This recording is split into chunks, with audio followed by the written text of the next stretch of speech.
Good morning, ladies and gentlemen. My name is Jeannie Birchfield. I'm the chair of the Calhoun County Republican Party, and on behalf of the party, I'd like to welcome you to our annual Pancake, Pork, and Politics breakfast. I am very grateful to each of you who ventured out in the weather this morning. When we planned this event for mid-May, we really expected warm weather and sunny skies, but I think we failed you on that point this morning. I hope you'll forgive us if we give you some warm pancakes and sunny conversation. Does that count? That counts? All right, very good. As you look around this morning, you'll notice our crowd is extra light. We received a phone call from the White House earlier in the week, and we're told that the Vice President would be in town this morning, and we were asked to supply folks for his security detail and his welcome committee, and that is where half of our crowd is this morning, and others will be leaving. I promise candidates, if they get up and leave in the middle of your speech, it's nothing you said, but we do have more people who were able to join us for a short time this morning who will be having to leave in just a little while. So we're very privileged to have Vice President Pence in town this morning. When I spoke with the gentleman from the White House, I said, you know, that morning is our pancake breakfast, and is there any chance that the Vice President would be able to stop by? And I'm happy to say that he didn't say no. Through the laughter, I don't think that he would have been able to say anything at all. But I want you to know I asked. I have asked Bishop Tino Smith, founder and senior pastor of Kingdom Builders Worldwide, to ask God's blessing on our time together.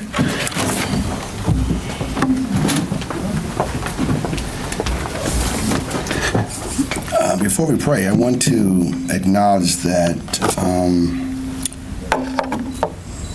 the young man that's running for U.S. Senate, John James, he was on his way here, and they had an emergency. So let's remember to pray for that family as they return home safely. I want to thank you for this opportunity to even have prayer. I am now in the city of Battle Creek. Been gone for 30 years. The last time I was in politics, I was a Democrat, Calhoun County Commissioner. I and Ann Norlander did the biggest upset. She defeated Marcus Gray, and I defeated Marion Birch. So that was like the first time ever. So when I went to visit her, and I'm a very close friend of Ann, I went to see if my picture was still up there, and it wasn't. I found it in the closet. But anyway, so they remodeled the whole thing. So, but I'm here because I have a lot of great friends and supporters that I really believe in. I'm about the person. I've always been about the person, and met Dave Morgan. And other individuals, very, very close with Ira Combs. He and I are very, very close. We grew up together. So, but my job is to pray. I'm not campaigning, I'm not politicking, it's to pray. So that's what I'm going to do. I just like to always remind us that Moses was a great individual that had values and practice.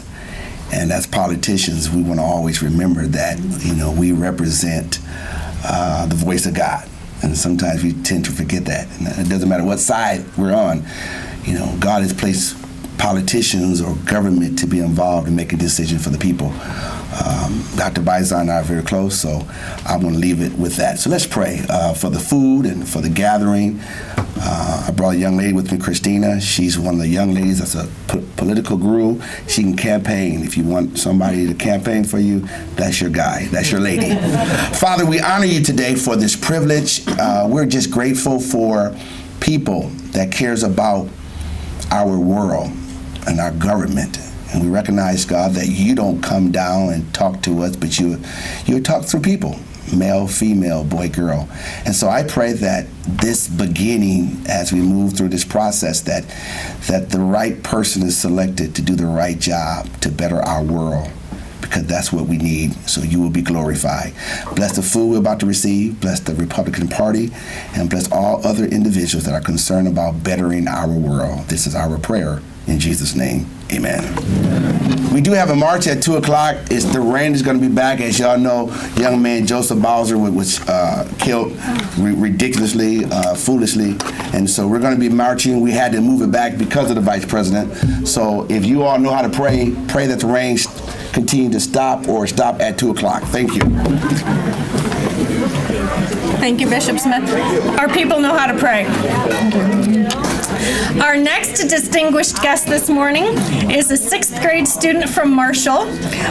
Miss Audrey Anthony will be singing our national anthem this morning.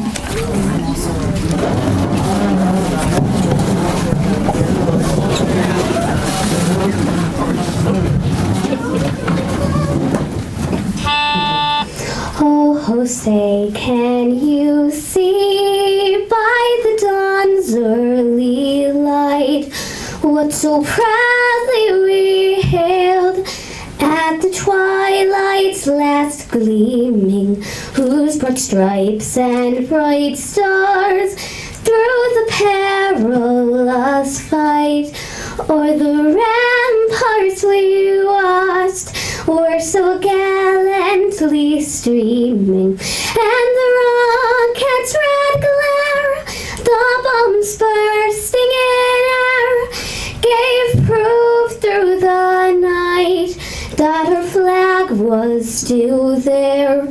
Oh, say, does that star-spangled banner yet wave o'er the land of the free and the home of the brave?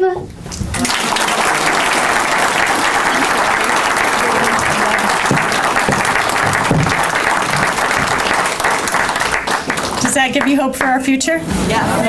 Yes.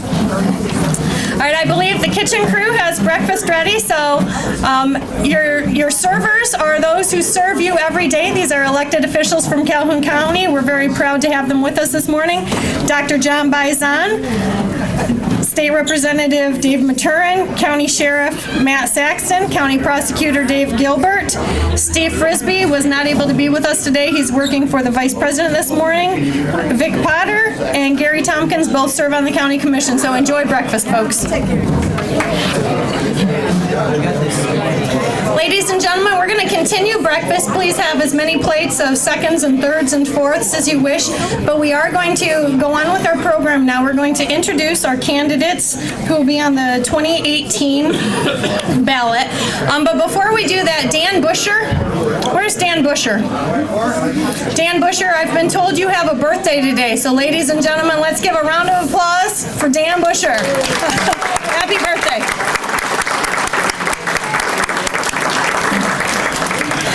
And our sheriff wanted us to remind the elected officials who are serving to please serve from the right and take from the left, just like in Lansing and Washington, and that way we won't confuse the good people here this morning. Thank you, Sheriff, for the reminder.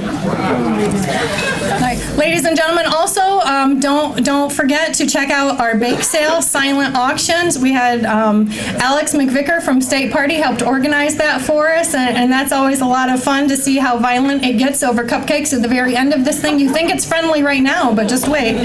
Make sure you get back there.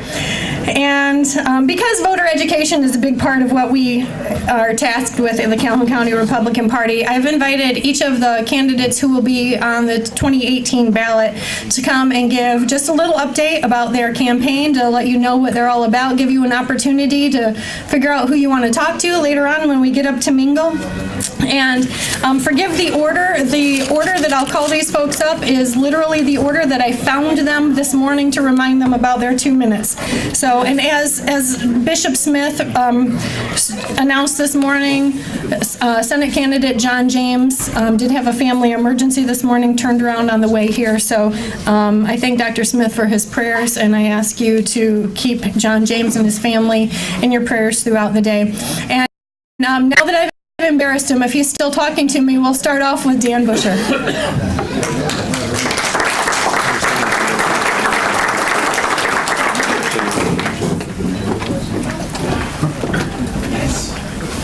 Good morning, everyone. I thought my birthday was Monday until Judge Yost Johnson reminded me. My son and my wife are still in bed, so I got up, tried to be really quiet before I came here this morning.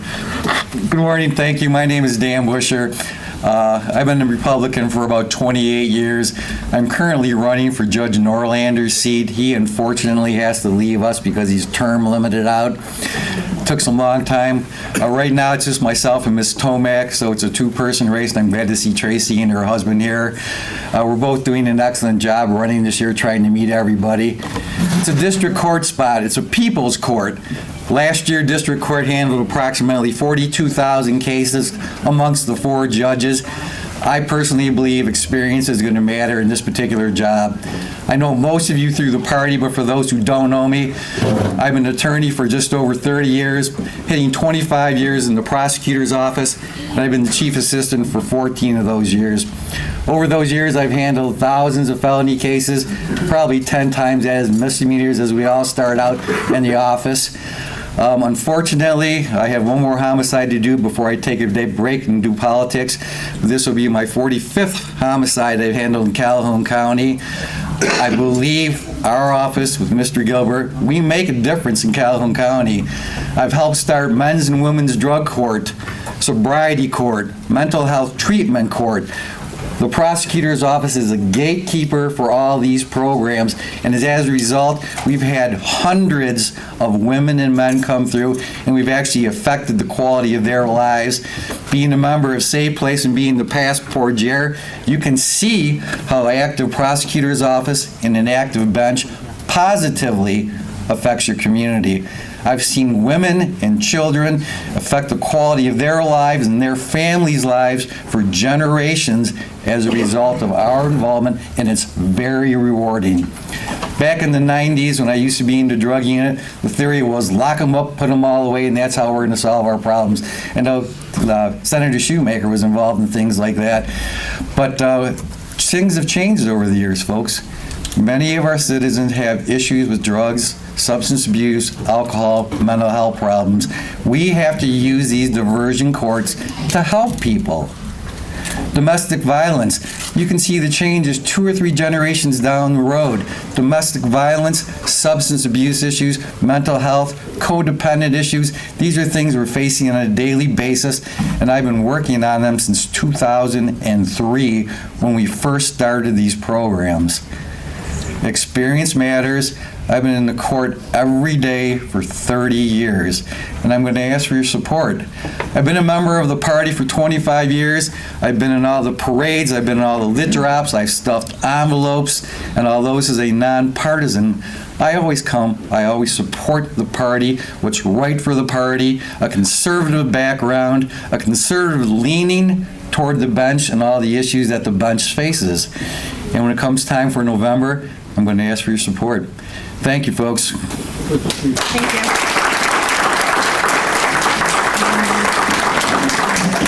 Mike Calton. And after Mike, we'll have Dr. John Bison.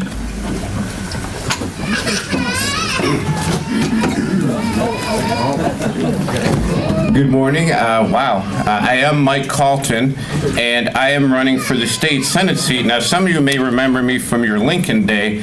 I did play some harmonica with the lieutenant governor. I played Mustang Sally, which is one of my favorites. Jeannie let me speak early because I have to get back up to my chiropractic office in Nashville, which is what I do. And today is a meat and potatoes chiropractic day. And I'm going to explain why.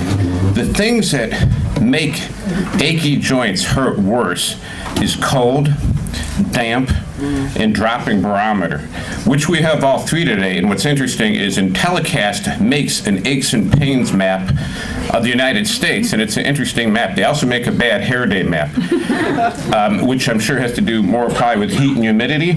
But on the aches and pains map, I'm sure we are red, if not yellow, which means big aches and pains day. So I got to get up to my clinic in Nashville and work with patients. Now, what's great to see is I see all the elected officials serving pancakes and that's a great thing because, on the campaign trail, you have some people who have a bad view of politicians, people who are in elected office. But in reality, in truth, elected officials serve. And they serve us, and they'll even go to the extent of serving pancakes and coffee at a breakfast like this. It's great to see. Now, someone who's famous for serving coffee is Bill Schuette, and I got to see him speak a couple weeks ago at the Berry County Lincoln Day, and he's kind of made a reputation of that. It's a great thing, and I tried to emulate that one time. I tried to serve coffee one time at a Lincoln Day up at Ionia County, and I thought, wow, I'm just like Bill Schuette. I'm serving coffee. And I was talking to this one woman as I'm pouring her coffee, and her eyes just bugged open, and her pupils dilated, and I thought, wow, I really am making an impression. But I was actually dribbling coffee on her arm, and it was very hot. So on the campaign trail, we're knocking doors, and we're talking to lots of people and asking their concerns. And especially in Calhoun County, can you guess what the number one concern is? Roads. Now, I know I was in the legislature when we did vote for a fix, and that fix doesn't take full effect till 2021. But I think there's still other things that can be done. I have ideas, and I'll be putting those out later in the campaign. And, other issues, even though the economy's doing pretty good, people are talking about jobs. Like maybe they have a job, but it wasn't as good as the job they had before. Or maybe they're not in the unemployment stats because they've stopped looking for a job, or they feel they're too old, or their skill set is antiquated. So jobs is still an issue out there. So I've talked to several people today whose doors I have knocked in the last month, and I'll be all around Calhoun County, and I hope to see you. And I ask for your support. Thank you.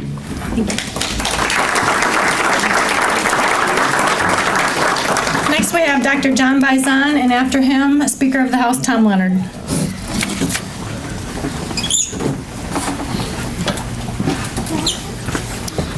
Thank you so much for the invitation to come and join you this afternoon, this morning. Even though it's raining and cold out there, it's great to be with you. And as I look around the room, I see friends. I see people who I know and I trust, and it is just great to be with family.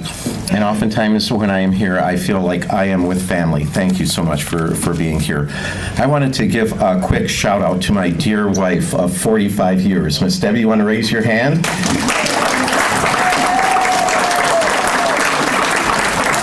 That is one young lady who puts up with a lot, and I very much appreciate her putting up with me for 45 years. When we talk about what is important to me, it's family, faith, and freedom. We were blessed to have 2 of our 4 kids come back to Calhoun County, and they have 5 of our 6 grandkids. And my dear wife is babysitter in chief. Each time one of them have to go running, she gets a call and says, "Yep, we're going to bring the kids over." But strong families are something that we need to make sure that is embedded in our society, and I'm afraid that we are losing that capability of having strong families. We need to get back to our basic founding principles, steadfast faith. We are a nation built on faith, and I see that going by the wayside. It's almost as if you want to pray, it's something that is bad rather than something that is good. And personal freedom. It seems like we have more and more government intrusion into our activities, and it's going to require that we are vigilant. And I am here to represent you. I try to spend time in the community. I try to spend time back here rather than up in Lansing as much as I can, because this is where the action is. This is where the rubber meets the road. This is what I am sent to do, and I very much appreciate you sending me to Lansing to do that for the last 4 years. Someone said that eternal vigilance is the price of freedom, and I agree with that. This is a time when, because of national politics, more than local, although local have played in as well, here throughout the state, there are those who are concerned that we may have a blue wave coming. The enthusiasm that I see in this room has to be preserved. It has to extend all the way to November to the voting box. We're going to need to make sure that Dave Morgan is well supported out here, and I'll be doing everything I can to support him and the rest of our ballot. This is not a time for complacence. This is a time when we have to go out there and we need to recruit others to make sure that nobody stays home, because if we stay home, bad things can happen. I too will be asking for your support. Thank you for letting me join you this morning.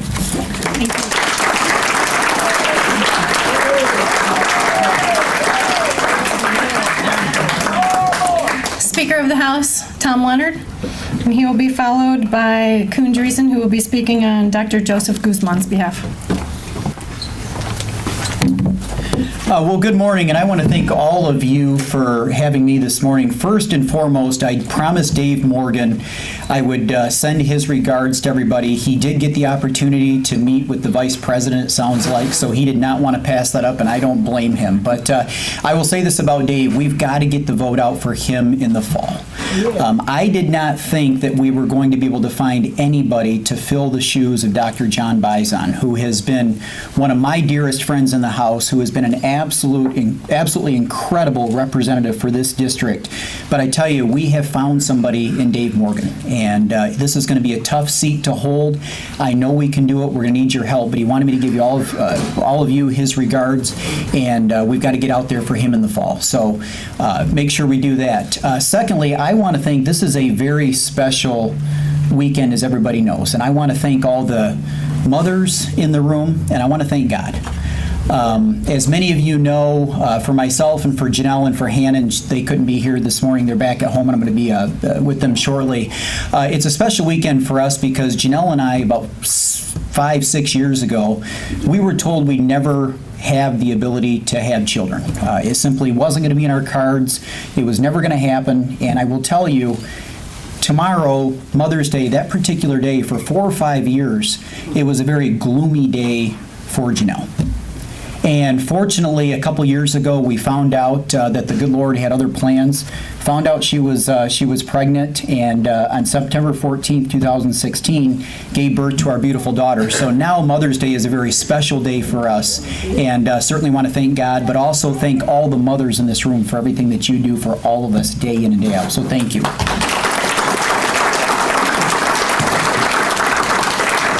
In regards to the upcoming campaign, let me say this, and I don't want to focus just on the Attorney General's race right now. I want to focus on the election in general. I believe this upcoming year is not going to be any typical election. It's going to be one for the heart and soul of our country.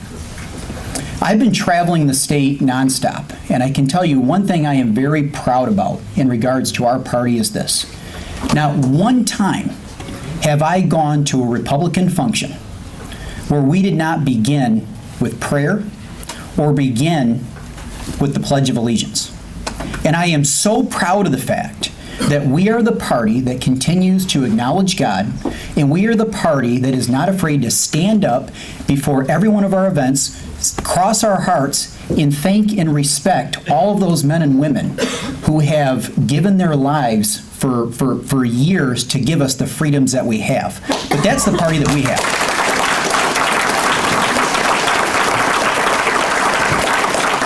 And the stakes could not be higher with the Attorney General's race right now. Now, a bit about my background. I gave you my family background. I was a prosecutor for 3 years for Genesee County. I was a drug prosecutor for a couple of those. When I wasn't actually in the courtroom putting the bad guys away, I was actually on the streets with the officers. I wanted them to know that if they were going to have my back in the courtroom, I was going to have their backs out there on the streets. And it was an incredible job, an incredible experience, and I believe as the state's next top law enforcement official here for the state of Michigan, we need somebody with that prosecutorial background. I also spent 2 years working for the Attorney General's office. When I become the state's next Attorney General, it's going to be the first time in the history of our state we've actually elected somebody that has had experience within that office, and I believe that's very important. But I want to focus on this November election. I'm going to tell you the stakes could not be higher in any other race right now than is the Attorney General's race. And let me explain this. As many of you have probably seen, our campaign, we have ran a very positive campaign. And the reason being is because I know we all have to come together in November to beat the Democrat nominee, Dana Nessel. Now, many of you may not know a lot about her, but let me tell you a few things. Let me tell you who the Democrats have put up to run for Attorney General in the fall. This is somebody that is further left than Bernie Sanders. This is somebody who has openly said when she's the next Attorney General of the state of Michigan, it is going to be all-out war with our president, Donald Trump. Right now in the legislature, we are working on a Medicaid work requirement. Basically a requirement that would say if you are going to get free health care by the government, you're either going to work 29 hours a week, or you're going to go get an education, or you're going to be trying to get some type of skill so that you can find a job. This week, she already openly said that if this law is passed, she will not enforce it. This is an absolute activist. But more than being an activist, let me read something to you. This is the type of person that we are up against in the fall. In 2016, when Phyllis Schlafly, a conservative icon, passed away, this is what the Democrat nominee posted on her Facebook. This woman destroyed the lives of so many. They say we should not speak ill of the dead, but the best thing I have ever been able to say about her is that she now is. This is the type of person that the Democrats have put up against us in the fall. And that's why we have continued to run a positive campaign, because we are going to stay focused on beating Dana Nessel in November. I want to leave you with these 8 words and let them sink in, because we're going to need the help of everybody in this room. The election belongs to those who show up. Thank you.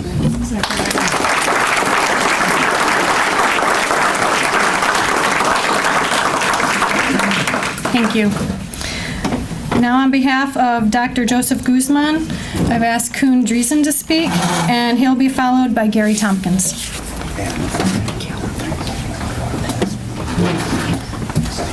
Good morning, everyone.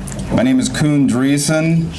I am a state committee member from the 5th District, and Joseph Guzman, I've known him now for the last, we'll say 2 years, and he's asked me now and then to speak on his behalf, and I'm very honored for that. I must say that it is very, very true that it is so different, the Republican Party compared to the Democratic Party, that we don't get into that mudslinging as much. And this is what we should stay true to, and this is also what Joseph's campaign stays true to. A little bit about Joseph.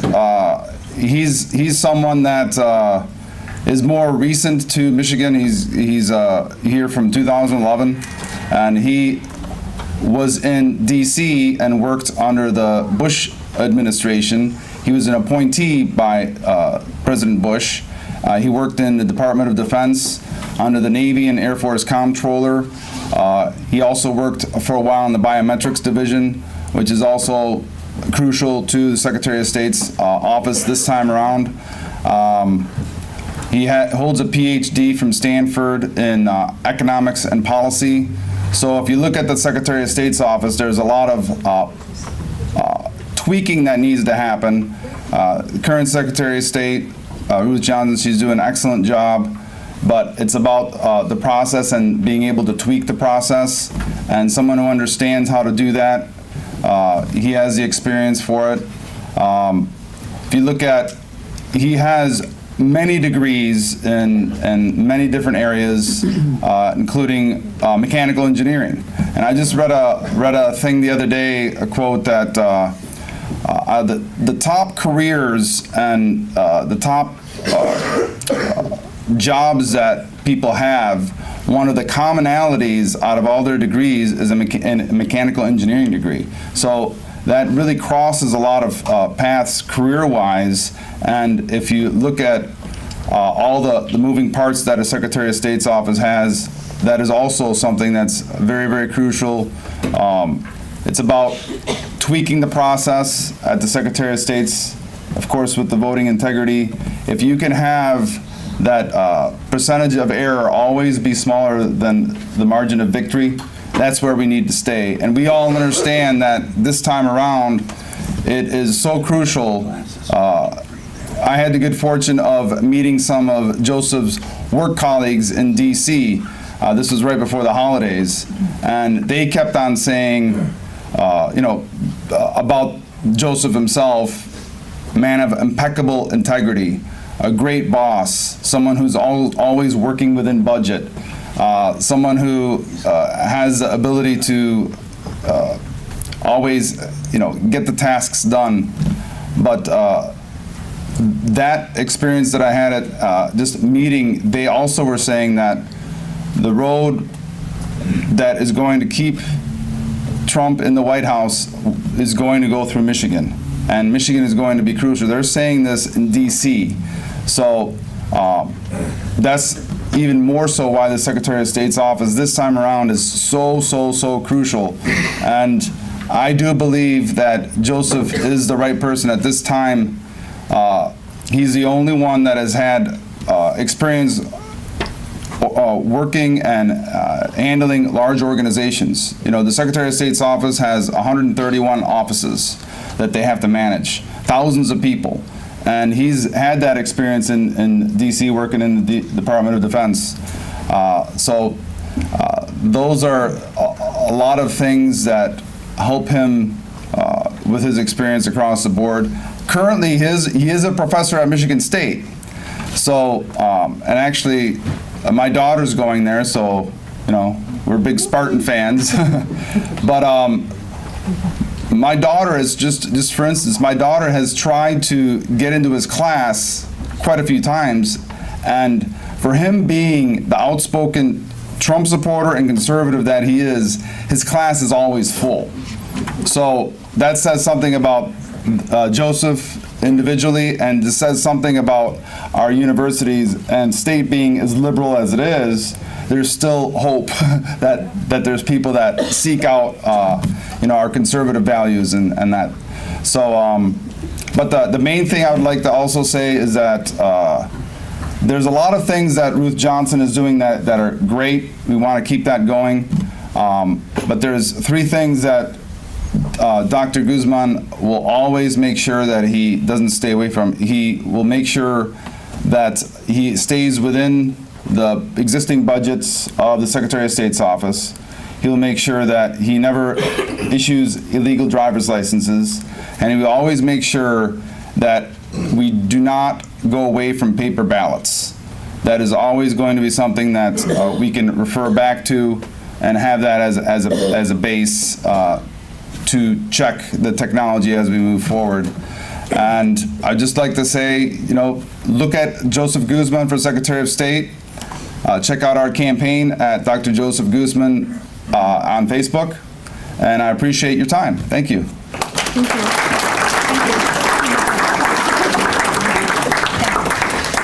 Folks, some of our folks are going a little bit over because I lost my cell phone. So if you see an orphan cell phone laying around, if you push the button and my good-looking husband shows up, that would be mine. But my timer is on it, so that's the problem here with time. So if somebody wants to volunteer to be our timekeeper, that would be great. Next up is Gary Tompkins, and he'll be followed by David Michurin. Yes, sir.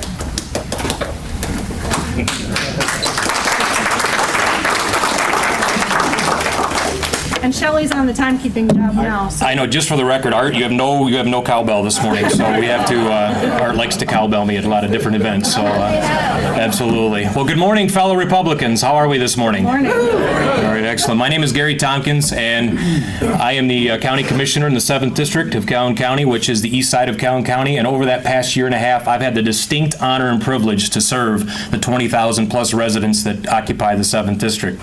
And over that time, within that year and a half, some things that I found very important for representation to those citizens and those residents. And first of all, I've got a 97% attendance rating at county commission meetings because why is that important?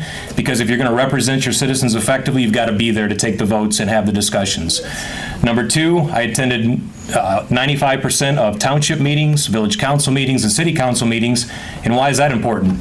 It's because to take the opportunity to listen to the township issues, to listen to the village issues, to listen to the city issues that they all have, and whatever I can do to potentially have an impact in a positive manner on them.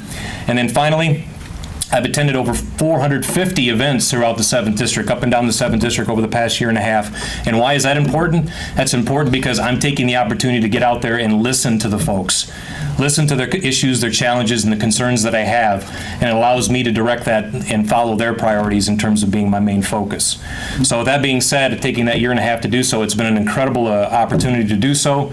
I've met a lot of incredible, wonderful people during that time. But my priorities don't change from where I initially were a year and a half ago.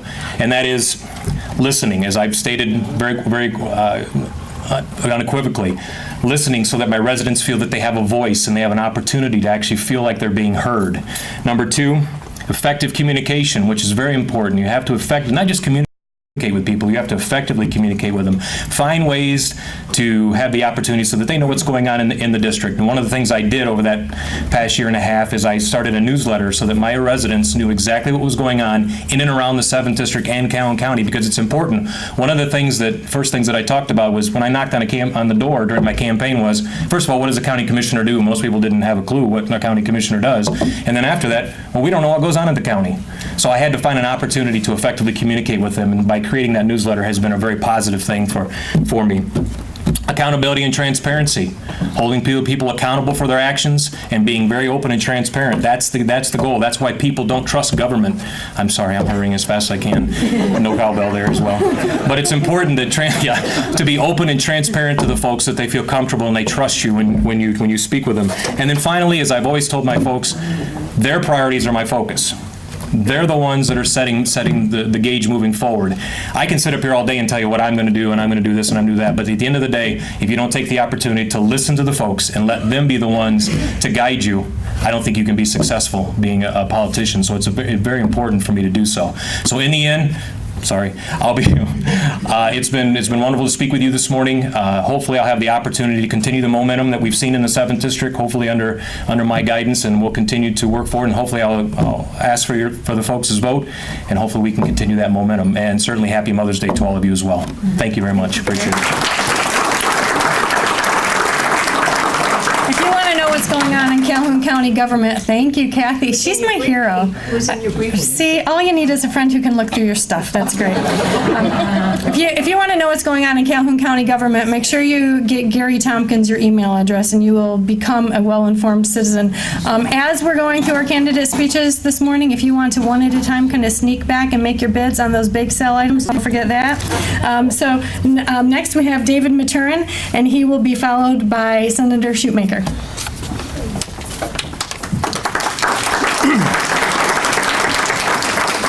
Thank you, Jeannie. You said 2 minutes, and so I've kind of written it out, and I've pretty much timed myself for 2 minutes, so I don't want to get on your bad side.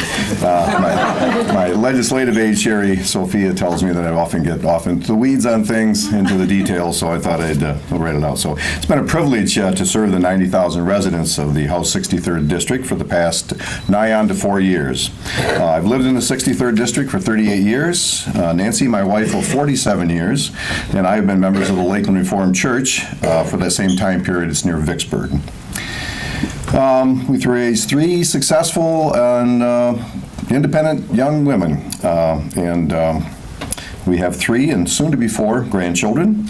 I've owned my own real estate appraisal firm now for 30 years, and know where the buck always stops. It stops with the guy at the top, I can tell you that. I grew up listening to Republican and local government politics at the dinner table. Remember when families used to sit down at the dinner table every night? Well, we did that at my home in Essexville. My father was the mayor of the little town of Essexville and also on the Bay County Board of Supervisors before the 1963 Constitutional Convention came along. I carried on his tradition of public service with 26 years at the local level, at the township level, finishing up as chairman of the Kalamazoo County Board of Commissioners. In 1971, February, I raised my hand and enlisted in the United States Army. I pledged my allegiance to our country, its Constitution, and vowed to defend it against all enemies, foreign and domestic. I'm proud of my service to our country. I'm proud of wearing its uniform, and I'll put that up against any and all challengers. I got to know the folks in Calhoun County during my first race for state representative. My friend Vic Potter and I ran positive campaigns. I came out a couple percentage points ahead of them. We continue to have a healthy respect for each other. Several times I've not voted in lockstep with my caucus colleagues. I pride myself in getting past some sound bites and talking points to dig deep into the major issues that affect our state. And I'm proud that I ask some hard questions, and when I don't get a straight answer to those questions, my tendency is to vote against those proposals. I didn't run for this office to play follow the leader. I think my constituents appreciate some independent thinking on many of the issues that face us. Time will not permit me to go into in-depth explanation of every vote I've taken, but I'm willing to spend the time with any of my constituents to explain the reasoning behind the hundreds of votes that I've taken in the past 3.5 years. Thank you, and I appreciate your support. Thanks.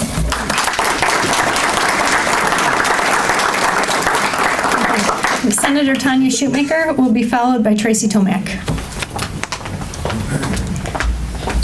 Thank you. It's so great to be here in Calhoun County. This is my second year at this wonderful breakfast, and so I think it's just a great breakfast for two reasons. One, you guys bring your kids and your families here, and so that is so great to see because that's what we need more of, because our future is all about paving the way for the next generation. So thank you for all those that brought your children and your families. Second of all, I think there's been 3 or 4 people that I've met that 4 years ago they were Democrats and now they're Republicans. So you're doing something right. So give yourself a big round of applause. I am Tanya Shoemaker. I'm running for Attorney General, and just to give you a brief background about myself is I was a state rep. First of all, I was in private practice, and I think that's so important for the next Attorney General to have private sector experience. Too many times people have worked in government their entire lives and don't know what it's like to have to make payroll. I have done that. I've been in private practice for 10 years. I've been an attorney for 24 years, and then 6 years I was a state house member, and I think we made a good public policy when I got into the Senate, and we were in majority. We made Michigan a right-to-work state.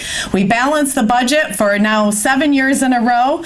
We've cut $1.5 billion out of our budget. We got rid of 2,000 regulations. I intend to take that same conservative record as Attorney General and make Michigan a great place. The Attorney General's office, as you know, is the chief law enforcement officer of the state of Michigan. I think there's 3 criteria that you need to consider when you go to vote for Attorney General. First, does that candidate represent your values and your principles?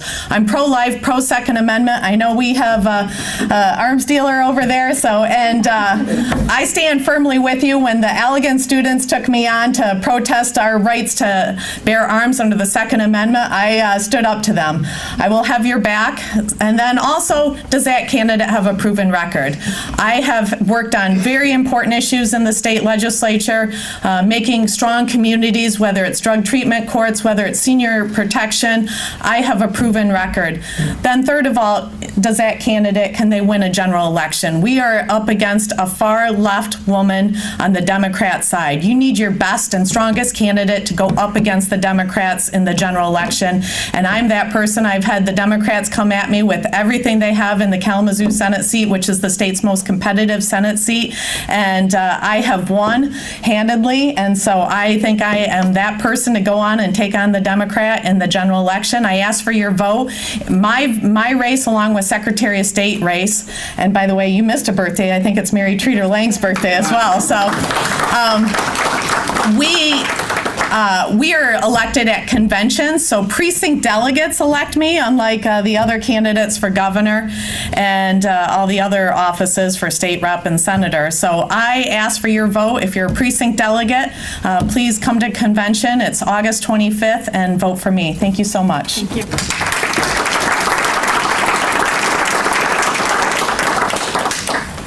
Tracy Tomac will be followed by Mary Treater Lang, the birthday girl.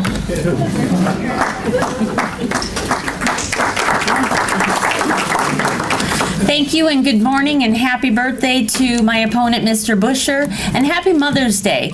I wanted to start with a quick story about my son. He was 4 years old at the time I returned from a Republican fundraiser with a pencil portrait of Ronald Reagan.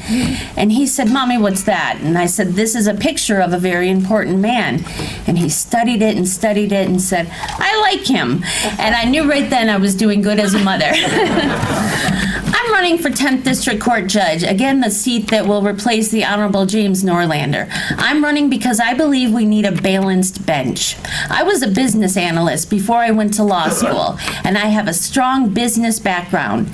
I proudly am the senior partner of Tomac and Podolsky, where we have done the impossible. We have started a new law firm in Calhoun County, and we are one of the most successful law firms in Calhoun County. This is unheard of.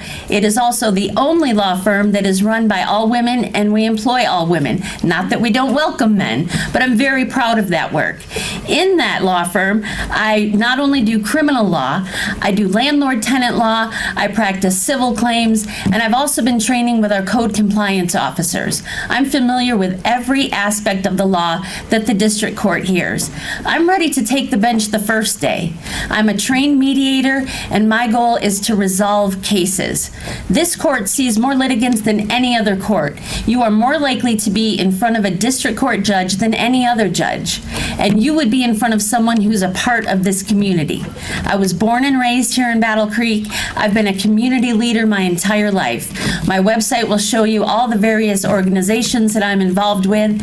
Most proudly, I am a den mother for my son's Cub Scout group. Balancing the court is important to me, and I want to continue working hard for this county. I volunteered hundreds of hours to help establish our sobriety court. I was the only member of that team that was volunteering her time. I want to do more. I want to see a misdemeanor drug court. I want to see us do more for our domestic violence offenders, and I want to see an eviction diversion program to help the landlords and the tenants in our county. A successful judge has experience in all aspects of the community that they represent. I am part of this community, and I will ask for your support in November to be our next district court judge. Thank you.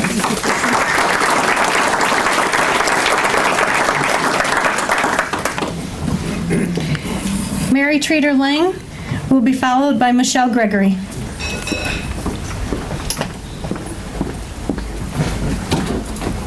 Good morning. Good morning. Good morning. I am happy and proud to be running to be your next Secretary of State. I am not a politician. I'm not part of the establishment. I've spent over 30 years being a CPA. 15 of those years I've worked in computer security. I've ran divisions and districts of finance, business, operations, computer security, integrated security, and even government affairs. Very diverse background, but the next Secretary of State, it's mandatory that they have a modern day set of skills to drive us forward and continue that momentum and that leadership. And my platform of security, optimization, and stability speaks specifically to that. Security, protecting the integrity of the vote, ensuring that the vulnerable information that's there is protected from computer security and cyber theft. It's imperative. Optimization, doing more with less. I am fiscally conservative. I am pro-life, and I support the Second Amendment. It's imperative that we deliver customer service, and we take the modern technology, ensure that we give taxpayers some money back. Stability. It's imperative that we continue the forward momentum of our Republican Secretary of States. They have done a phenomenal job. And I am proud to say that I have the support of not only Candace Miller, but also Terry Lynn Land. My opponent will say that he was Assistant Secretary of State for 7.5 years. What would you think if I told you his former boss, Candace Miller, has supported my candidacy? It is imperative that we protect the Secretary of State. The next Secretary of State will define the political lines of our future. Whether we adhere to the traditional every 10 years redistricting, or worst case scenario is the voter not politician may be on this ballot, and that is where the Democrats have changed the rules or trying to change the rules.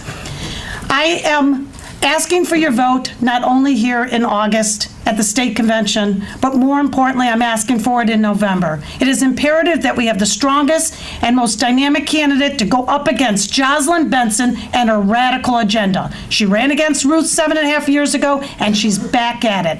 And listen, folks, she doesn't want Secretary of State. She wants the governor's position. And we need to stop her now, because the 10 years of the Jennifer Granholm are behind us, and we need to move forward, and I am the candidate that can do that. God bless you all. Thank you very much for your vote of confidence in me.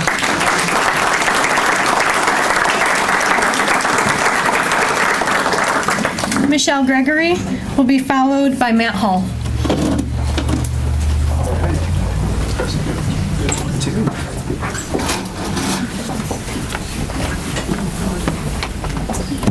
I was almost afraid. Oh, I am. Michelle's prettier if you can see her. Yeah. I was almost afraid I wasn't going to be able to get over the podium there. It's a struggle. All right, so I'm Michelle Gregory, and you know what? I am going to come out in front if that's okay. Sorry, short people problems. So my name is Michelle Gregory, 27 years old. I'm actually extremely tired. I work third shift as a certified nurse assistant. So, and unfortunately I couldn't get last night off, so I'm exhausted. So I'm running for County Commission in District 3. It's currently held by Jake Smith, a Democrat. And it's going to be a very interesting race. It's millennial versus millennial, kind of a socialist versus a capitalist. So it's going to be a very interesting race. And I'm definitely looking forward to it and ready to, you know, just kick ass and take names, I guess. So that's really all I've got. So.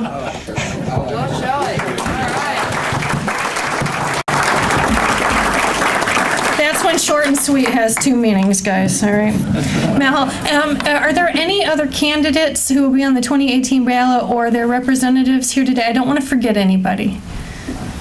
Okay, all right. So will you come up after Matt, please? Thank you. Thank you. Thank you, Jeannie, and thank you for the work you've done. I don't know if everyone knows the way Jeannie stepped up, but, you know, taking over as party chair, and I think you're the treasurer, too, and you've really stepped up and done a great job here with this breakfast, so thank you, Jeannie. We appreciate it. And real quick, I wanted to welcome back my old friend from the state committee, former chairman Mike Troutman. This guy hasn't been around for like 4 years. Welcome back to the party. We love you, Mike. Thank you. And then lastly, I just wanted to point out my friend over here, Christopher Walden. This guy is great. He's a guy who does the Build Your Own AR-15 course, and he's promised me I'll be able to get in August, but I'm going to have to cut in line because these things sell out in like 30 seconds. So you got to meet this guy if you haven't met him. Welcome, Chris. Love this guy. Anyway, I'm Matt Hall. I'm running to be your state representative for the 63rd District. I appreciate David Michurin's service, but he's a liberal, and I can't stand for that in our district. I'm a resident of Emmett Township. I was the chairman of the Donald Trump campaign for this area. I stood with all of you fighting for President Trump when Dave Michurin abandoned him. And we know what would have happened if Donald Trump would have lost. We would have had a liberal Supreme Court, but instead we have a conservative Supreme Court, and we got tax cuts done, and that's great. I was the delegate for us in Cleveland for Donald Trump. I went to the floor of the convention, and I fought the Never-Trumpers and defeated them. It was my motion that delivered the nomination for Donald Trump in the Rules Committee. I defeated Wendy Day, who was a Never-Trumper. She was a vice chair of the party. She abandoned Trump. I took her on, and she got removed from party leadership before the election. I used to be in the Attorney General's office. I was the West Michigan liaison there. I'm a constitutional law attorney. And I'm proud to have the support of a great patriot, Joel Fulton. I love that guy. We worked together in the Attorney General's office when he did the reciprocity around the state. Michigan has the biggest reciprocity of any state. Very proud to have another great patriot, Dr. Joni Jones. I love her. Thank you for your support. And a great former chairman, Dave Mead. Thank you.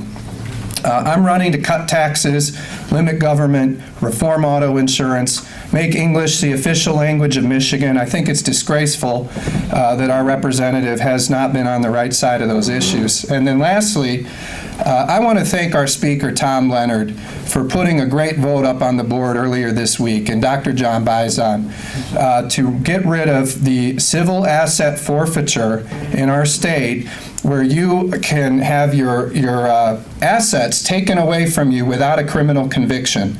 Now, I disagree with Dave Michurin, who voted no on this, but the House passed it. I want to thank you, Speaker Leonard. This is long overdue, and thank you, John Bison, for your vote, too. We appreciate you standing up for the Constitution and due process.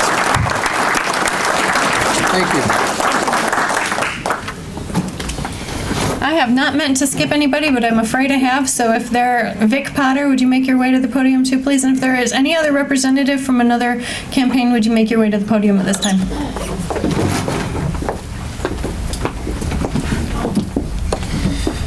Well, good morning, everyone. My name's Trino, and I'm honored to be here on behalf of Lieutenant Governor Brian Calley, who, as you know, is running for governor.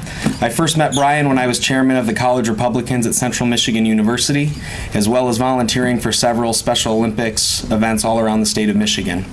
I'm going to attempt to beat my former record of giving this speech, which is an hour and 45 minutes for you today. So I have a letter from Brian that I'd like to read to all of you. Friends, I'm sorry I cannot be there with you in person. I want to thank you for your dedication to our party.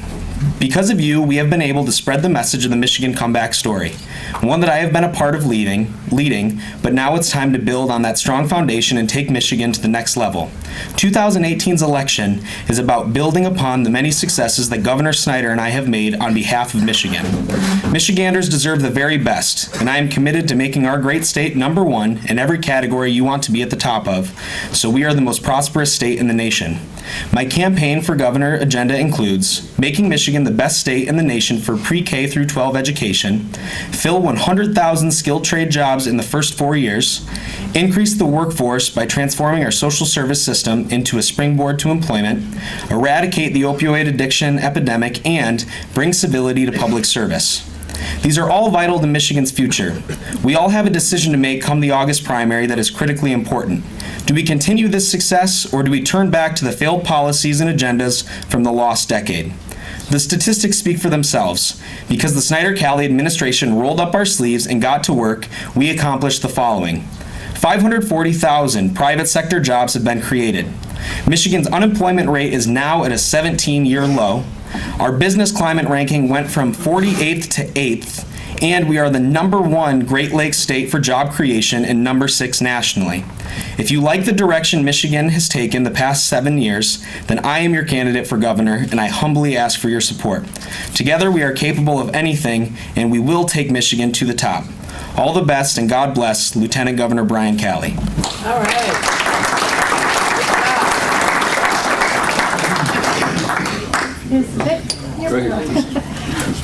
It's too close to you. Okay, I'm Vic Potter. I'm District 6 Commissioner. I'm also the Vice Chair of the County Board. I've been on the board with Gary a year and a half. I could say a lot of things that Gary said, because when I went to my township meetings, I had to laugh because most of them said, what's a county commissioner do at our township meetings? So I guess Gary and I know Gary's hit a lot of them too in his area. I don't have a lot to say. The county commission doesn't have a lot of power over a lot of things because we deal with a lot of elected officials.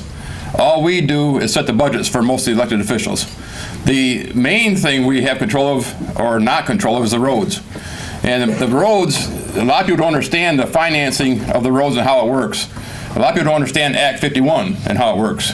Mr. Tom Leonard probably does, and a few others here. But the problem is, Act 51 was made in 1951, and it's outdated. And I was at a meeting just Wednesday night, and the lady said to me, well, my tax dollars for the roads. Well, no, you don't have a millage. You don't pay no tax dollars towards the roads. Then they talk about this new gas tax we got. Okay, new gas tax is nice, but for example, Kalamazoo County has less road mileage than Calhoun, but they have more registrations and more people, so they get more of the gas tax money. So you have to understand the formula to understand why certain townships and then more districts get, and townships and whatever gets the money. So it's not all in our control. So we need to work on overall at the state of Michigan to change this stuff so that when it gets down to us, it's more equal. And that's all I can say. Thank you, Beck.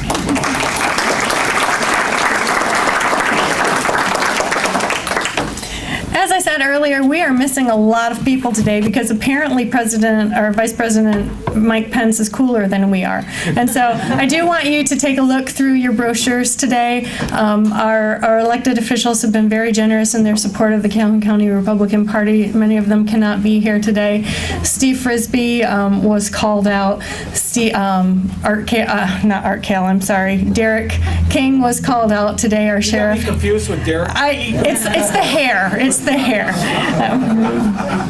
So please do look through the programs. We're going to take just a 3-minute break right now before I introduce our keynote speaker, and that is so you can go beat your friend's bid on the pies and cinnamon rolls back there, and stand up, stretch your legs, and we'll meet back here in about 3 minutes. Ladies and gentlemen, if you can find your seats, please.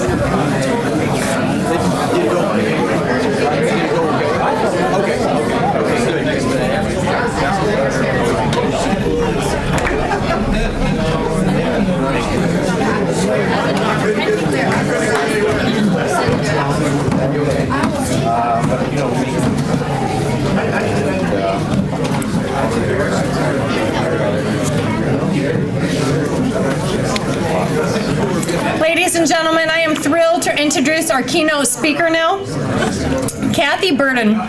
Kathy currently serves on the Republican National Committee as Michigan's committee woman, alongside National Committee man Dr. Rob Steele. Kathy has a long history of service to the Republican Party, including serving as a precinct delegate, state committee member, vice chair, and then chair of the Sanilac County Republican Party, and as the county chair for several high-level campaigns. Additionally, Kathy was awarded the #1 Republican Award and was named Volunteer of the Year by the Sanilac County Republican Party. Kathy and her husband, Dean, who is also with us today, have 4 children and 10 grandchildren, and they have somehow made time to join us this morning. It's a miracle. Please help me welcome National Committee Woman Kathy Burden. Thank you.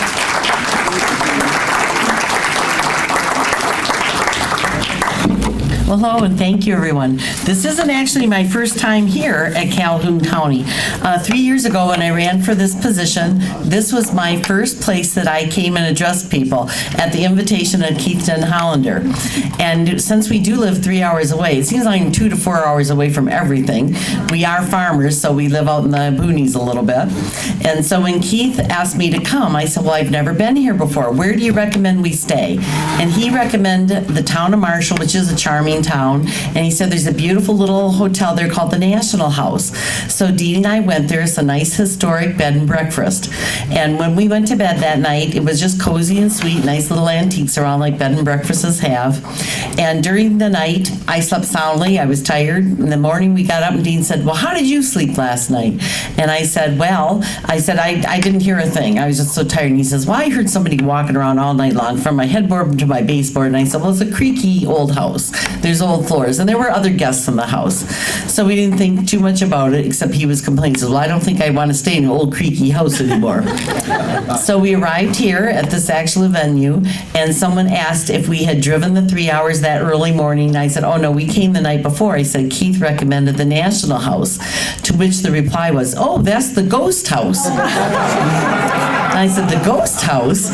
And they said, yes, there's a reputed lady there called the Lady in Red. And she walks around the beds at night from one side to the other. And I said, well, she had good taste. She stayed on my husband's side. Didn't bother me at all. So that's just been one of the many experiences when I ran for office and since becoming National Committee Woman for Michigan, which I'm very proud that I won election for a 4-year term just a little while ago. So I've been busy traveling around. I've been to, over 65 counties in our state, speaking to people. And what the National Committee woman does is represent Michigan on a national level.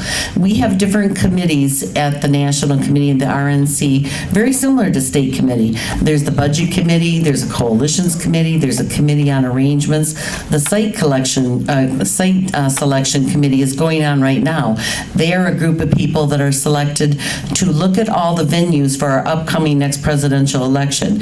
And I just got back from Miami about a week ago from attending my last meeting, and they're just about ready to secure that. So I'm hoping in 2 months we will all know where it is. They're keeping very closed mouth about it.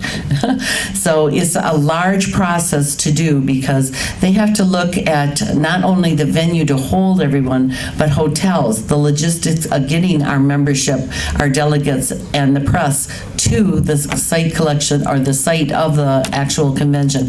It's just an astoundingly overwhelming job. So they're in the midst of that. So let's see here. As National Committee woman, I've been proud to be a delegate for Donald Trump at our last convention. It was very exciting to attend the Trump rallies. That was the first time I met Donald Trump, was at one of the rallies. It was very exciting to go backstage. And what hit me about him, a lot of people ask, what did you think of him when you met him? Well, our chairwoman, Ronna Romney McDaniel, was there with her young son. And there was only about 7 of us in this room to go through and meet him. And what I noticed was he was very cordial to all of us adults, shook our hands and said, how am I doing in Michigan? But when it came to Ronna's son, who was a little timid about going up to him, he outstretched his arm and brought him close to him and it was just like a grandfather would do to a grandson. And that stuck in my mind, the caring that he had, and he knew that he was a little reticent about coming up to him. And that was just charming to me. So that stayed in my mind. And as I've watched him enact policies that affect all of us, you see that he is keeping his promises. Every one that he is making, he's trying to enact. But it's very hard because he has a lot of people that are holding him at bay, putting up roadblocks, and the liberal press is part of that. We cannot listen to them. They were wrong about the election. They feed us a bunch of hooey, and we have to stay strong in our belief to support him and our candidates who are running too. We have so many wonderful candidates in this room alone, and they're all putting their time, talent, and energy going forth to do what they feel led to do. So if you can support them, through making phone calls, financially or whatever, or just thank and encourage them, that means the world to candidates. It's wonderful to see that we have so many blessed people that are willing to put their time on the line for us all. Let's see here. Let me catch my lights. Okay. You might want to know what the Republican Party, the RNC can do and cannot do. Some of the things it does not do, and a lot of people think we do, we have no control over the Speaker, the Majority Leader, or individual members. But what the RNC does is the political arm to support and run the nominating process, the convention, and campaign for our Republican candidates, and for the re-election now of Donald J. Trump for our upcoming election. So that's a real big part of it. And it's an honor to be a part of all of those things. It's just astounding. Some of the things that I've been able to be blessed to go to were a women's empowerment panel. And that was really nice in Washington, D.C. It was including women that our president has put in positions of power, the 4 female secretaries, one being our own Betsy DeVos. And that was wonderful to hear them. Our president attended, our Vice President Pence was there, and it was just phenomenal. He really spoke to women and saying that he wanted to enact policies that would actually bring our economy to really thrive and encourage women in entrepreneurship and in business and leadership. And he also told about a woman who was a former homeless lady, and she told him, this is our country of chances. The future belongs to you and your dreams. And that really touched me because a homeless woman could see the opportunities we have as Americans. And that's why so many people would like to become Americans. But as we all know, we welcome immigrants. We just want them to be legal immigrants and not coming to our country taking over everything for us and putting a burden on us as in general as Americans. Our soldiers put put their lives on the line for us all the time. So proud of all of them. And like I said, it's just a wonder that this gentleman, who's under so much presidential attack and vitriol from the press all the time, does as wonderfully as he does. And I cannot believe the hours he puts in, the energy he has. I'm tired after doing a couple events this weekend, and my husband and I always say, my gosh, what kind of energy pills or what kind of vitamins does he take? I would like some of those. Also at the Women's Empowerment panel, it was really nice. I got a chance to talk to Calley and Conway. She was there, and she had a moment by herself, so I'm not a chicken or shy at all. So I approached her, and I just wanted to thank her for her role in being the president's one of his advisors. And I said, I want you to know, all the people that I know in Michigan pray and support both you and our president. She grabbed my hand and she said, do you know, please keep telling them to do that. I feel those prayers. We feel them. We need those prayers. We're under such assault every day. And please go back and tell them that we know that and we do feel it. And it made me feel really good to think we have someone as the advisor to the president who is a Christian, who is a lady of faith. And he has prayer breakfasts. I'm very, very thankful for the people that are in our administration going forward. It's just a wonder to me sometimes as I hear and see the things that I'm exposed to. I've also had the honor, and my husband as well, to meet our Vice President Pence when he came to tell about his tax plan a few months ago. We met him at the plane, and he's a very generous, very kind man. And I was a little starstruck, I must have been. He come up to me, and I couldn't think of my name for a minute. And I say, I'm finally Kathy Burton. I'm the, and he said, you're the National Committee woman. So that was very touching that he knew that. I said, yes, yes I am. So as we know now, he is in Michigan again. Michigan has been very important to our president and the vice president. And he's very engaged. And like one of the candidates said before, the road to the White House does go through Michigan. And it's wonderful to have the RNC chairman be our Ronna McDaniel. I mean, every meeting I go to, she's phenomenal. Every meeting I go to, Ronna is the epitome of leadership, caring, support. I'm very always blessed to usually sit with her at the lead table. She really tries to communicate with what's going on in Michigan, and I always have multitudes of messages, if I can remember them all, from people missing her here, and I miss her here, but we're sharing her with the nation for the cause and the good of all. She has been asked to go to Israel with our president. I'm not sure when that trip is. But she's, yeah, it's next Monday, my husband informs me.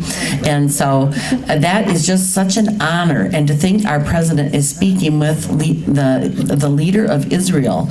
And we all know, to be blessed, we are to be engaged with our leaders in Israel and support them as Christians, brothers and sisters. They're kind of like the last stopgate from a lot of dissension in that whole region. And we need to pray for them too.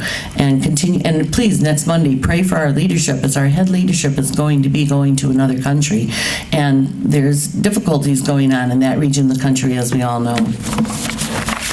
Let's see here. I don't want to forget anything. I have so many things that I wanted to mention to you all. Let's see. One of the things that Dean and I did, which was very much a blessing, the RNC was invited to the White House for a Christmas party. And I had been to the White House for the Women's Empowerment session, but we were excited because I just wanted to see the beauty of the White House. And I asked Ron, I said, is our president going to be there? And she says, oh, I don't know. He's so busy. I just won't know. And so we went, and Dean wasn't feeling the best in the world, but we went, and we got in line, and it was just phenomenally beautiful. You probably saw some pictures on TV. Our First Lady did a magnificent job. And then the thing that struck me the most when I rounded the corners, we came upstairs, was the Marine Military Band playing. They played the whole several hours we were there, military songs, Christmas songs. songs that just touched everybody's heart. It was just lovely. Well, then Ronna at one point come over and she says, our president is here. And she gave me a ticket. She says, I know Dean needs to sit down, so I want you guys to go and get first in line. Well, we weren't the first in line, but we were close. And a beautiful young Air Force major, she was kind of escorting us, and she told us that we'd have to leave like our anything we had on us, car keys, phones, purses. And then Dean said, well, I actually made a pin out of wood. Dean's a woodworker. He said, could I give that to the president? She says, absolutely not. That's got to go, also on this tray I'm going to give you, and you'll pick it up all afterwards. So we rounded the corner, and it was not just President Trump. Melania was there. And I'm looking at beautiful, tall, slim model Melania. I said, oh my God, I don't have to stand next to her, do I? And she says, no, we're going to stand you next to the president, and your husband will stand next to Melania. So we walk up there, and the president's very gregarious. He grabbed both our hands and shook them. And I kind of almost ignored him, not that I meant to, but I wanted to say thank you to Melania for representing the position of First Lady so beautifully. And Donald Trump says, she is doing a good job, isn't she? And at that point, I see Dean reaching into his pocket and pulling out that pin. He didn't put it on the tray. I saw 2 Secret Service men coming, and luckily he said, I made this for you, President Trump. Would you accept this? He looked, he says, why, thank you. And he just put it in his pocket, and they slowly receded in. All I could see was in the headlines, Farmers for Michigan attacking the President Trump. But that was a highlight for myself and for my husband. I think anybody would like to go to the White House, and I encourage you to. They have tours that are open to the public. Just call early to try and get into one of them. Your congressman would be a good place to try, or probably the White House staff. And one tour that most people don't know about is at night. And it's of the West Wing. That is where you get to look into the president's Oval Office and see other areas where, thank you, dear. And you see other areas that aren't normally open to the public. But it is always at night, and I didn't realize that. But that was a wonderful thing to do. So I've been all through the White House except in the private sector where Donald Trump and his family reside. And I don't know if they reside there often, because he is on the go, as we see in the news, so very much. Okay, here. Oh, pardon me. Losing my... Not here. Okay. I know Mother's Day is tomorrow. I'm a mom, I'm a grandmom, and I wish us all a happy Mother's Day and a day to relax and everything.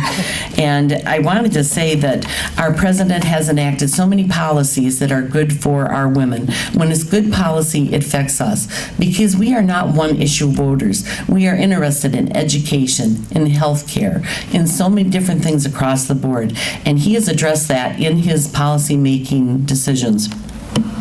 Okay.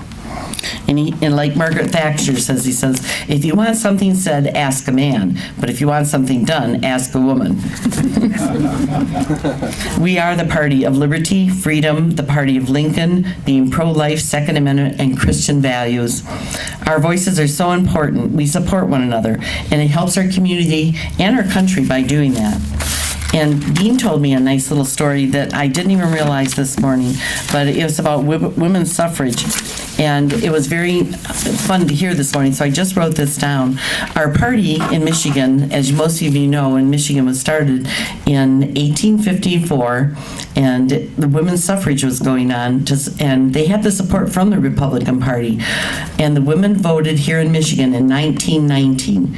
Dean's grandmother, Fern, was 20-year-old lady then, and she often spoke towards the end of her life, especially how important that was for us all.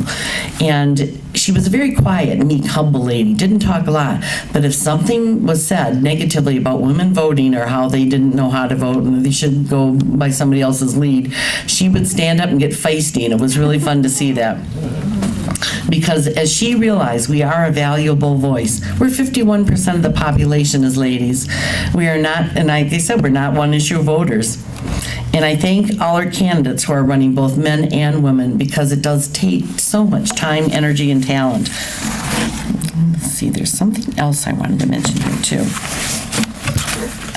It's just been a blessing to be a part of all this, to represent Michigan and go all over the state.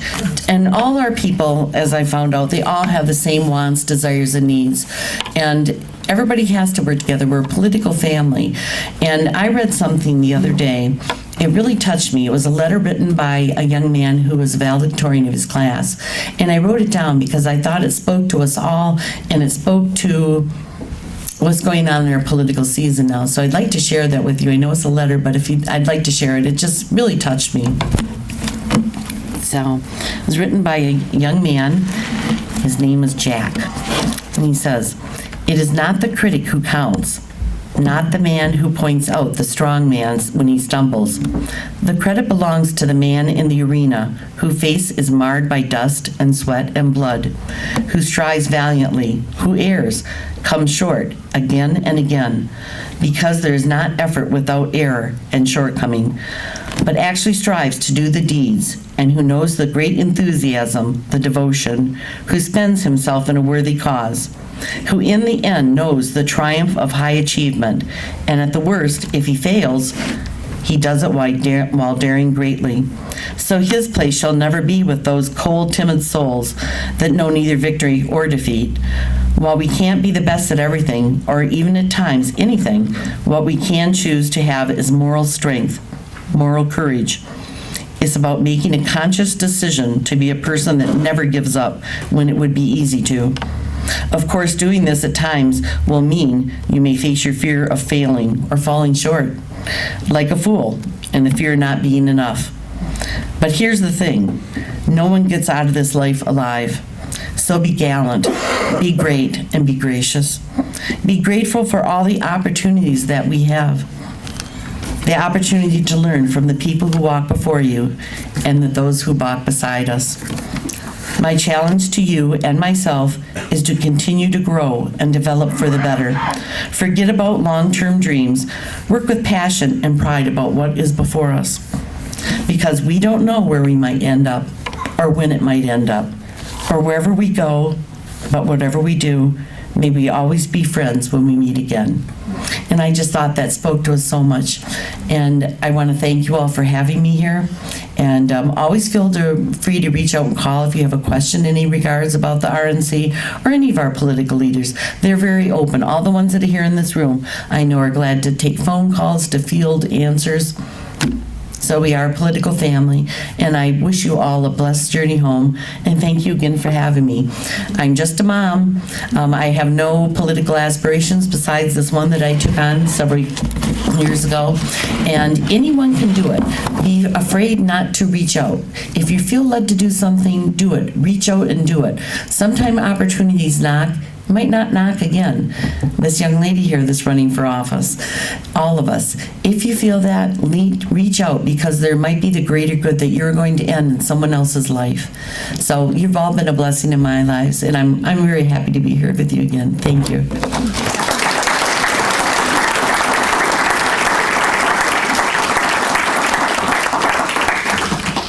Kathy is such an inspiration to me, and I hope she is to all of us. One of our candidates earlier said that this arena really does belong to those who just show up, and I can't emphasize how true that is. As I was preparing Kathy's biography, it looked a little bit familiar.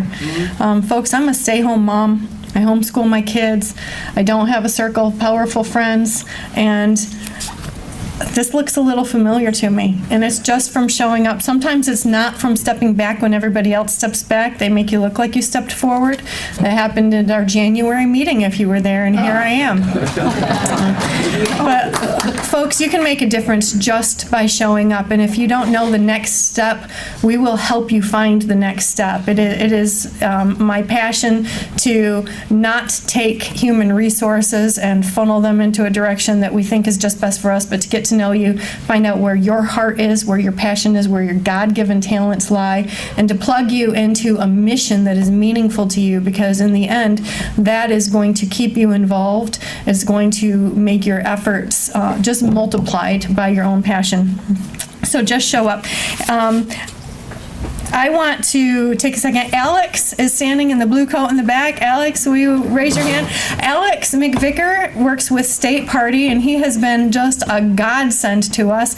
Make sure Alex has your contact information before you leave, or make sure you get Alex's. He asked what he could do to help, and I said, I don't have anybody for a bake sale. I don't know what possessed me to ask the guy from State Party to help with our bake sale, but he did it. That's the power of showing up. Thank you. And Alex is going to help us run one walk day and one call day each month between now and the primary, and after that we're going to kick it into high gear, but right now we're doing voter ID. We want to make sure that when we activate the votes in November, they're the right votes that we activate, so Alex is helping us with that. It's easy, it's fun. You laugh a whole lot. You think, oh, making phone calls sounds like drudge work. That's because you haven't done it in our office yet. You will giggle more than you've ever giggled. So again, just showing up. Before we close, I want to give a special word of thanks to our former chairman, David Mead. David, will you stand, please?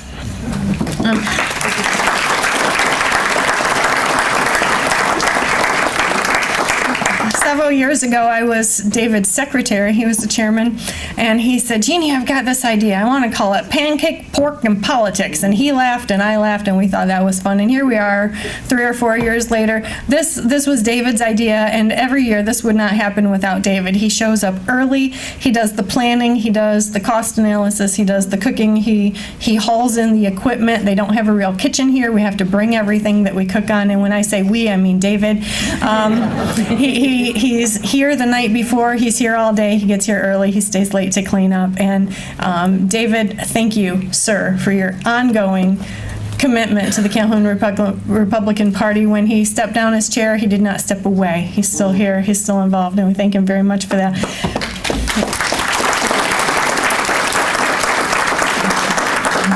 And then David, I'm sure, would tell you he had a whole lot of help getting this done, too.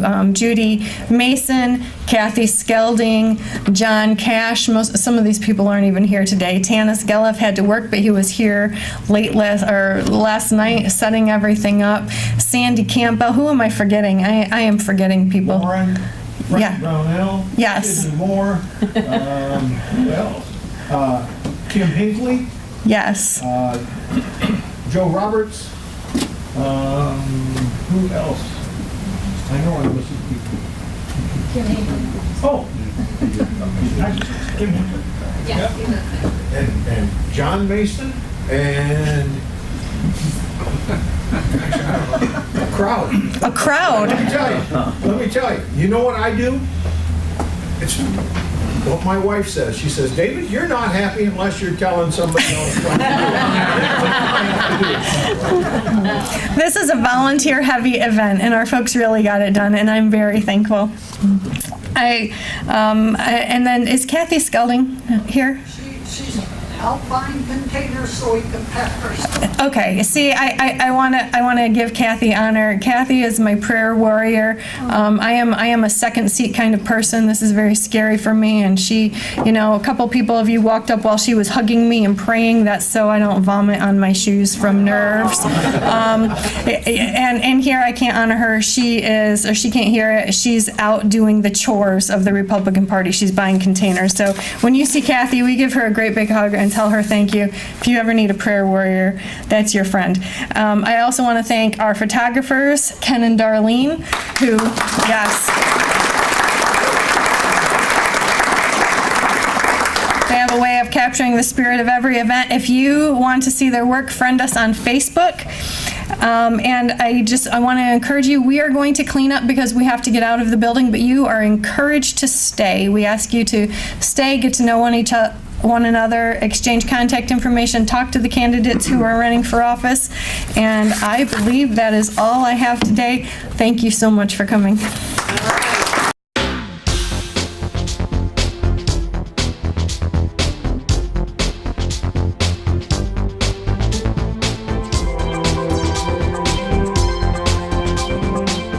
AccessVision, your voice, your community.